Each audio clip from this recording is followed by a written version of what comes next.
մենք նկատում ենք, որ մեր հանրությունը շատ դեպքերում չի ընդունում, որ կան ինչ-որ համընդհանուր նորմեր։ Մեր մեջից են։ Մեր մեջ ով։ Այդ մարդիկ, որոնք ասում են Սերժ Սարգսյանը, Չալաբյանը,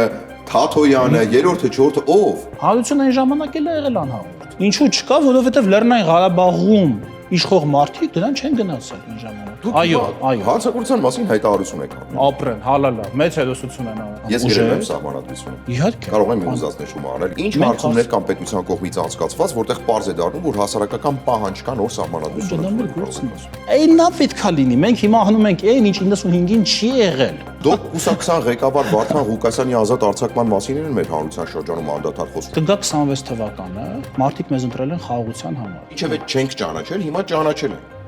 Ով ասում որ չենք ճանաչել, ինչև էլ ենք ճանաչել։ Ով ասում որ չենք ճանաչել, ձեզ խաբել են։ Պաշտոնապես հայտարարություն արվել է, որ Լեռնային Ղարաբաղը Ադրբեջանի Հանրապետության Միանշանակ։ Այսինքն ինքը եկել է եւ մնացել է նախկին իշխանությունների քարոզության տակ։ Այո։ Այսինքն այդքան անհեռատես քաղաքական գործիչ է եղել Նիկոլ Փաշինյանը, որ չի կարողացել արտաքին քաղաքական ոչ թե անհեռատես, այլ ուղղակի մեր հասարակության որպես ցանկացած ժողովրդավար։ Դերեք չառաջ կա այդպեսին։ թուղթն է այդպեսին, ո՞վ։ Մեջբերում կա, ես տամ Փաստը թուղթը չեք կարդացել։ Եվ Եվ որ Ռոբերտ Քոչյանը